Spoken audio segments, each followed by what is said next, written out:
Bienvenue pour cette nouvelle vidéo Anima Consulting. Aujourd'hui, on va aborder donc le projet de loi de la réforme et du renforcement de la santé et sécurité au travail, dont les clauses seront applicables au plus tard le 31 mars 2022. Alors, quels sont les trois grands objectifs de ce projet de loi? Premier objectif, renforcer la prévention primaire. Aujourd'hui, malheureusement, on s'aperçoit qu'on est beaucoup plus axé sur la prévention tertiaire, enfin les préventions tertiaires et secondaires, c'est-à-dire la formation, la protection des collaborateurs, mais pas suffisamment sur la réflexion de l'organisation de travail, de l'environnement de travail. Deuxième objectif, ça va être d'améliorer la qualité de vie au travail et des conditions de travail pour favoriser, faciliter l'épanouissement individuel des collaborateurs et donc leur performance. Et en troisième point, tenir compte de l'évolution que l'on connaît aujourd'hui, l'évolution du travail. Il y a 30 ans, on ne travaillait pas comme aujourd'hui, il y a 60 ans non plus. D'accord? Donc il y a des évolutions perpétuelles et aujourd'hui on connaît cette révolution de l'intelligence artificielle et des transformations numériques au travail, notamment par le travail à distance, le télétravail qui se généralise. Donc quel est l'intérêt de mettre en place cette prévention primaire dans les entreprises et dans les trois fonctions publiques? Eh bien, déjà dans un premier temps, comprendre la réalité du travail, comprendre quelles sont les circonstances réelles et des conditions d'exécution du travail des collaborateurs, donc être au plus proche de ces collaborateurs. Ensuite, c'est combattre le risque à la source. Toujours être dans ce combattre le risque à la source et pas seulement j'ai envie de dire, se rassurer en se disant on a formé nos collaborateurs, nous n'aurons pas d'accident de travail, nous n'aurons pas de maladie professionnelle. Non, il faut une réflexion en amont de la prévention des risques professionnels. Et puis, troisième point, utiliser la convention numéro 187 de l'Organisation internationale du travail qui préconise fortement de mettre l'humain au centre des réflexions professionnelles pour améliorer, pour faciliter, pour favoriser cette politique de développement durable et d'amélioration continue. Pour ce faire, il va falloir prendre en compte des déterminants.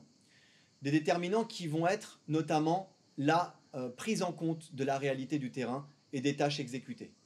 Pour se mettre à la place des collaborateurs, comprendre leurs ressentis, comprendre quand il y a des réactions et des réclamations individuelles ou collectives.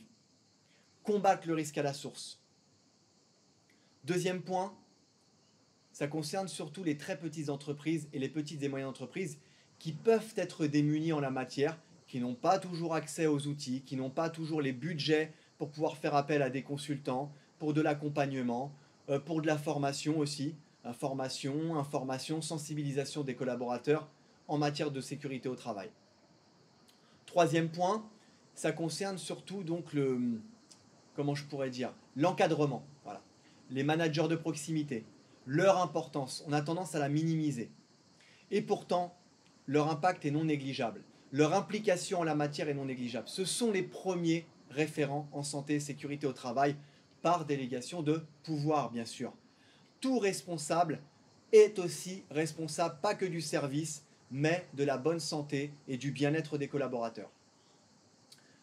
Quatrième point, c'est la visibilité, la vision générale de la santé au travail dans l'entreprise. Donc pas l'implication de tous. Et le cinquième point, c'est s'assurer qu'on est toujours dans cette veille réglementaire, on suit toujours cette évolution perpétuelle des conditions de travail. Alors comment sensibiliser? On l'a dit, former les managers, former les encadrants, former la direction à la santé et sécurité au travail, pour faciliter le dialogue social avec les instances représentatives du personnel, la direction des ressources humaines par exemple, et puis les salariés, bien évidemment. Donc qui contribuera à l'implication de tous, toutes les strates de l'entreprise, pour prévenir, pour anticiper sur les situations de travail dégradées qui pourraient être observables dans l'entreprise. Donc, il va falloir, pour nous, professionnels, pour vous, employeurs, directeurs, directrices, etc., cerner les leviers pour pouvoir mettre en place cette prévention primaire. Alors dans un premier temps, comme l'Organisation mondiale de la santé le préconise fortement, eh bien c'est d'assurer ce maintien et cette mise en place de la prévention, cette démarche de la prévention au plus proche, hein, comme on l'a dit, de la réalité du travail. Alors, c'est prendre en compte tous les risques, qu'ils soient structurels, professionnels, les risques psychosociaux, hein, liés à la psychologie, au mental, et puis aussi les risques dits émergents, comme les risques liés aux nanoparticules, comme les risques liés au travail à distance ou à la surexposition aux outils numériques. Donc ça, c'est le premier point. Deuxième point, ça va être l'accompagnement des acteurs extérieurs. L'accompagnement des acteurs extérieurs par des prestataires, comme moi par exemple, comme des organismes de formation, comme des organismes d'expertise, hein, être accompagné pour pouvoir mettre en place plus facilement cette démarche, vous former, vous informer, vous sensibiliser en la matière sur les différentes thématiques et les différents risques professionnels. Autre point, ça va être le développement des outils, hein, plus de plans d'action. Et puis surtout, au-delà d'élaborer des plans d'action, ça va être surtout de les suivre et de mettre en place ces actions qui ont été réfléchies, qui ont été élaborées en interne. Alors aujourd'hui, il faut savoir que ce projet de loi va imposer dans les entreprises de plus de 50 salariés ce qu'on appelle le PAPRI Pacte, hein, c'est le plan d'action des risques professionnels et d'amélioration des conditions de travail. Donc ça, c'est dans les entreprises de plus de 50 salariés. Également, un accès numérisé aux documents uniques d'évaluation des risques professionnels sur lesquels sont retranscrits toutes les situations de travail pour lesquelles vos collaborateurs pourraient être exposés à des risques et les propositions qui sont mises en place et que l'on propose.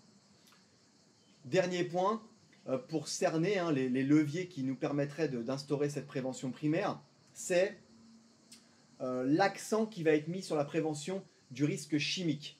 Alors, par les notices hein, des produits, hein, les fiches de poste, etc., la surveillance médicale renforcée, bien évidemment. Ça va être aussi se focaliser et augmenter les substitutions de produits. Ça, vous pouvez vous aider plutôt de l'ANSES ou des services de prévention de santé au travail qui peuvent vous aider en la matière hein, pour faciliter la substitution hein, et le changement de certains produits. Je sais que ce n'est pas toujours évident. Certains produits sont effectivement moins dangereux, mais ne sont pas forcément autant efficaces sur le terrain. Donc il doit y avoir une réflexion perpétuelle avec l'ensemble des acteurs et surtout des utilisateurs. Et puis, dernier point, là, concernant le risque chimique, c'est l'appropriation de l'outil, hein, SERICH, S-E-I-R-I-C-H. C'est un outil qui vous permet plus facilement d'évaluer en interne l'exposition au risque chimique de vos collaborateurs. Donc voilà pour la première partie concernant ce projet de loi de renforcement de la santé et sécurité au travail. J'espère que ça a été clair, concis et efficace. Je vous retrouve pour la deuxième partie sur une prochaine vidéo sur la chaîne Anima Consulting. N'hésitez pas donc à vous abonner, à partager, même à aimer si vous avez aimé le contenu de cette vidéo. À très bientôt. La santé n'a pas de prix. Prenez soin de vous.